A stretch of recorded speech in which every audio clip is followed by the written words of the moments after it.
Bringing up Bates. Carlin Bates is pregnant, expecting baby no. 3 with husband Evan Stewart. Bringing up Bates star Carlin Bates and husband Evan Stewart are expanding their family on Sunday, February 23. Bates, 26, and Stewart announced the exciting news that they are expecting another baby on Instagram. The happy couple shared pictures of their soon-to-be family of 5 dressed in matching blue jeans and white shirts holding up a sonogram strip. In one photo, their 2 children, Zay Patrick, 2, and Layla Ray, 5, can be seen hugging each other with Layla holding up the sonogram. Stewart family of 5 coming September 2025, the couple wrote in the joint Instagram post. The kids are already counting down the days and are so thrilled to welcome their new sibling. This sweet baby is already so loved, and we can't wait to share this new chapter with all of you. Thank you for celebrating with us. Bates also shared a video with the soon-to-be family of 5 smiling as they posed with the sonogram strip. The video showcased the behind-the-scenes of their family photo shoot with HASANI's navy blue playing in the background. Baby no. 3, the couple captioned the adorable video. Bates and husband Stewart welcomed their second child, son Zay Patrick, in March 2022, and their daughter Layla Ray in January 2020. The pregnant mom of 2 shared the exciting baby news that she welcomed her baby boy on Instagram alongside a photo from the delivery room. The couple smiled at each other, nose to nose, as their little boy lay on Carlin's chest. "Welcome to the world, baby boy," she wrote. "Thank you all for the many messages and prayers you sent our way. We are in heaven." Esther Bates shows off Kenna's reddish hair in 3-month update.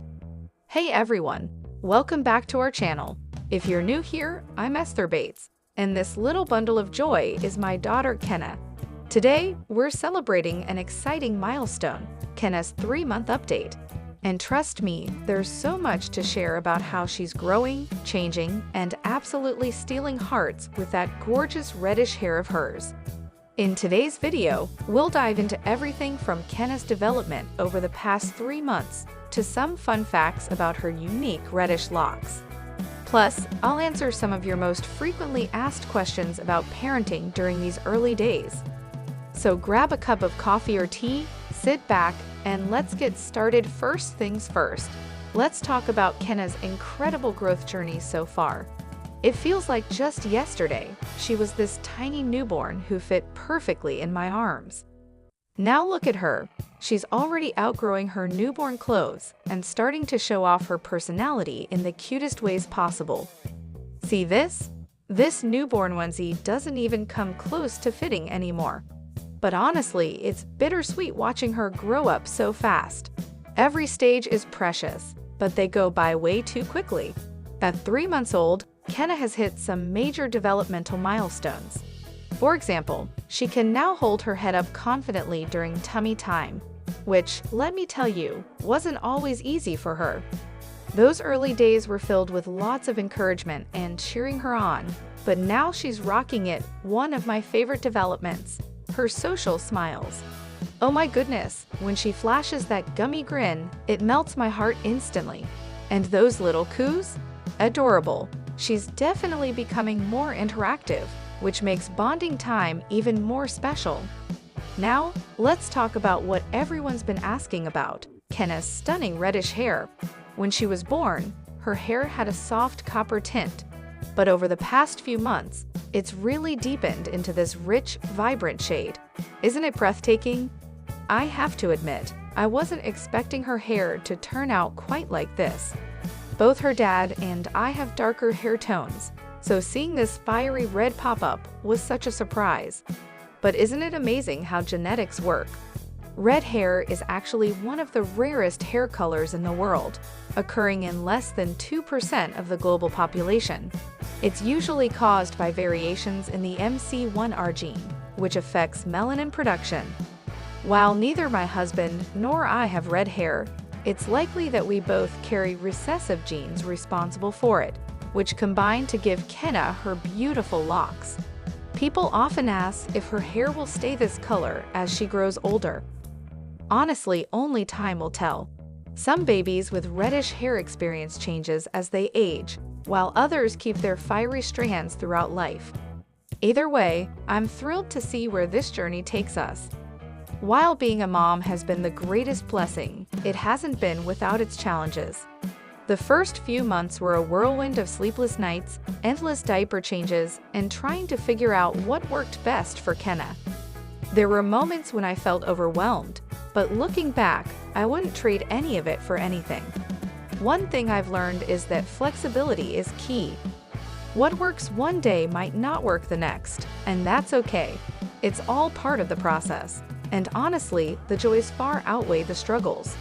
There's nothing quite like the feeling of seeing your child smile for the first time or hearing their little giggles. Those moments remind me why all the hard work is worth it. All right, friends, it's time to answer some of your questions. Thank you so much for submitting them. I love hearing from all of you. Let's jump right in. Great question. Since Kenna's hair is still very fine and delicate, I don't use any harsh products on it. Just a gentle baby shampoo once or twice a week does the trick. I also make sure to brush it carefully with a soft bristled brush to avoid tangles. Yes, unfortunately, Kenna did struggle with colic during her first month. It was tough, but we found relief by keeping her upright after feedings, using white noise machines, and doing tummy massages. Thankfully, she outgrew it around 6 weeks old. Absolutely. First, be kind to yourself. You're doing an incredible job, even on the hardest days. Second, lean on your support system, whether that's family, friends, or online communities like this one. And finally, cherish the little moments because they truly fly by. Thank you all so much for joining me today as we celebrated Kenna's 3-month update. Watching her grow and thrive has been the highlight of my life, and sharing this journey with you makes it even more meaningful. If you enjoyed this video, please give it a thumbs up and subscribe to our channel for more updates. Don't forget to leave a comment letting us know what you think of Kenna's gorgeous reddish hair. We'd love to hear from you. Until next time, take care and remember to cherish every moment with your Carlin Bates wedding. Too expensive for Alyssa to attend? Hello everyone and welcome back to channel, where we dive deep into the world of celebrity relationships and family dynamics. Today, we're tackling a topic that's been making waves across social media platforms. Carlin Bates' upcoming wedding and the controversy surrounding Alyssa Bates potentially not attending due to financial constraints. If you're new here, make sure to hit that subscribe button and ring the notification bell so you don't miss any of our latest content. For those who might be unfamiliar, Carlin Bates is part of the famous Bates family from TLC's Bringing Up Bates, while Alyssa Bates is his sister-in-law through her marriage to Lawson's brother, Josiah. The Bates family has captured viewers' hearts for years with their wholesome values and traditional approach to family life. However, recent developments have sparked conversations about financial expectations within large families and the pressures of maintaining relationships when money becomes a factor. In today's video, we'll explore several key aspects of this developing story. First, we'll examine the details surrounding Lawson's wedding plans and what makes them particularly extravagant. Then, we'll look at Alyssa's current situation and why attending might pose financial challenges for her family.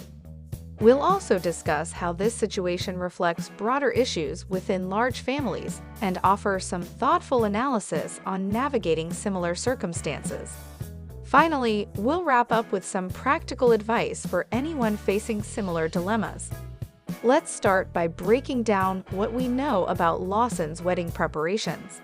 Sources close to the family have indicated that the event is shaping up to be quite elaborate, featuring multiple events spread across several days. From the rehearsal dinner to the main ceremony and reception, each component appears to require significant investment from attendees. The wedding is reportedly taking place at an exclusive venue known for hosting high-profile events. Guests are expected to travel from various locations, with many needing to book accommodations for multiple nights. The dress code suggests formal attire, which often means purchasing new outfits or renting expensive garments. Plus, there are additional costs associated with gifts, transportation, and participating in pre-wedding festivities. While the Bates family is accustomed to celebrating milestones together, this particular wedding seems to be raising eyebrows even among their closest circles. The scale of the event appears to exceed previous family gatherings, creating unique challenges for extended family members and friends who want to participate but face budgetary limitations. Now let's turn our attention to Alyssa's perspective. As a member of the Bates family through marriage, she naturally wants to support her brother-in-law on his special day. However, recent interviews and social media posts suggest that the financial burden of attending might be more than her family can comfortably bear right now. Alyssa has been open about the challenges of managing a growing family while maintaining financial stability. With young children at home and ongoing expenses related to their daily lives, the cumulative costs of attending such a grand event could strain their budget significantly. This isn't just about buying a plane ticket or booking a hotel room. It's about considering how these expenses impact their overall financial health. When families face situations like this, they must weigh multiple factors. There's the immediate cost of attendance, but also the opportunity cost of spending funds that could be allocated elsewhere. For families with children, these decisions become even more complex as they balance present obligations with future needs. This leads us to consider how this scenario reflects broader issues within large families and tight-knit communities. The Bates family, known for their strong bonds and frequent gatherings, faces a common challenge: maintaining relationships while respecting individual financial limitations. In many ways, this situation highlights the delicate balance between tradition and practicality. Large families often create beautiful memories through shared experiences, but these events can sometimes inadvertently exclude members who can't meet certain financial expectations. It raises important questions about how families can adapt their traditions to remain inclusive while still celebrating significant milestones appropriately. Communication is key in these situations. Families need to find ways to express understanding and flexibility without creating feelings of obligation or resentment. It's also about setting realistic expectations. Perhaps there are alternative ways to participate in celebrations that don't require the same level of financial commitment. These insights lead us to our next section, where we'll analyze both sides of this complex issue. On one hand, we have the couple's right to plan their dream wedding according to their vision and means. On the other hand, we have family members who want to celebrate but face genuine financial obstacles. From Lawson's perspective, planning a memorable wedding is a once-in-a-lifetime opportunity. He and his partner likely want to create an experience that reflects their values and celebrates their union with all their loved ones present. The choices they've made regarding venue, duration, and activities probably stem from their desire to make this occasion truly special. Couples often invest heavily in their weddings because they view it as the foundation of their married life together. Every detail carries meaning, and scaling back might feel like compromising their vision. However, Alyssa's situation demonstrates how these choices can unintentionally create barriers for family participation. The cumulative costs, travel, accommodation, attire, gifts, childcare, can quickly add up to an amount that's simply unsustainable for some families, especially those with young children or other financial priorities. Research shows that the average cost of attending a destination wedding can range from $500 to over $1,000 per person when factoring in all associated expenses. For families with multiple members invited, these costs multiply rapidly. This creates a challenging dynamic where those who can't afford to attend might feel left out or guilty about missing such an important family event. What we're seeing here is a microcosm of larger societal issues around economic disparity within families and communities. Even within seemingly similar socioeconomic groups, financial capabilities can vary widely based on individual circumstances. Given these complexities, how should families navigate situations like this? Let's explore some practical solutions and alternatives that could help maintain relationships while respecting financial realities. First and foremost, open and honest communication is essential. Family members should feel comfortable discussing their financial limitations without fear of judgment or strained relationships. This might involve having difficult conversations well in advance of major events. Key is approaching these discussions with empathy and understanding. Instead of viewing it as an either/or situation, families can work together to find creative solutions that honor both the celebrant's wishes and attendees' capabilities. Some potential solutions include offering flexible attendance options. For example, perhaps not every pre-wedding event needs mandatory attendance, or virtual participation could be arranged for key moments. Couples might also consider staggering events across different locations to reduce travel burdens for out-of-town guests. Another approach involves setting clear expectations about gift-giving and participation costs. Some families establish guidelines or registries that help manage expectations while allowing guests to contribute meaningfully without feeling pressured to overspend. Creating a tiered invitation system can also be effective. Close family members might receive invitations to all events, while extended family or friends could be invited to specific components that align better with their budgets. Additionally, couples planning large events could consider establishing funds or payment plans to help offset costs for attendees. While this requires careful consideration and planning, it demonstrates thoughtfulness toward guests' financial situations.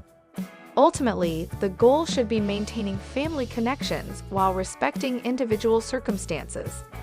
This might mean reimagining traditional approaches to celebrations and finding new ways to create meaningful experiences that don't rely solely on physical presence or financial investment. We started doing family reunions every other year instead of annually. It helped everyone save money while still maintaining those important connections. For my sister's wedding, we created a group gift fund where family members could contribute what they could afford. It took the pressure off individual gifts while still honoring the occasion. As we conclude today's discussion, it's important to recognize that situations like Lawson and Alyssa's aren't uncommon. They highlight the evolving nature of family dynamics in modern society, where traditional expectations sometimes clash with contemporary financial realities. The Bates family's experience serves as a valuable case study in navigating these complex relationships. By approaching these challenges with understanding, creativity, and open communication, families can find ways to celebrate life's milestones while maintaining their bonds and respecting individual circumstances. Thank you for joining me in this important conversation about balancing tradition. Bringing up Bates. Katie parties hard-won last time as a single lady. Hey everyone, welcome back to Bringing Up Bates, where we dive deep into the lives of one of America's most beloved large families. Today, we're focusing on Katie Bates, a woman who knows how to live life to the fullest. Recently engaged, she decided it was time for one last epic celebration as a single lady before tying the knot. So grab your party hats because today, we're diving into all the fun, laughter, and unforgettable moments from Katie's big send-off. Getting married is such a huge step. It's exciting, but also kind of bittersweet. I wanted to take some time to celebrate this chapter of my life before starting a new one. It felt important to do something just for me, surrounded by the people I love. For Katie, this wasn't just any ordinary get-together. This was her chance to let loose, have fun, and create memories she'll cherish forever. And trust us when we say, she went all UPtv theme. Last call for single life. From sassy banners to cheeky drink names, every detail screamed fun. But what made this event truly special wasn't just the decor, it was the energy. Everyone there could feel it. Let's break it down. First things first, the guest list. When you're part of the Bates family, you already have a built-in squad of amazing siblings, parents, and extended family members. Add close friends to the mix, and you've got yourself a recipe for an unforgettable night. One thing about the Bates clan, they know how to throw a party. Whether it's singing karaoke, busting out dance moves, or sharing heartfelt speeches, they bring their A-game every time. And this bash was no exception. But beyond the laughs and good vibes, there were plenty of emotional moments too. After all, saying goodbye to singlehood isn't easy. Even if you're thrilled about what's ahead now, let's talk about the highlights. First up, the DNC floor. If there's one thing Katie loves, it's cutting loose and showing off her moves. And boy, did she deliver. It didn't matter if it was a choreographed routine or just freestyling. Katie owned that floor. At one point, she even led a conga line through the entire venue. Talk about iconic. Next, we had the games. Because what's a party without a little friendly competition?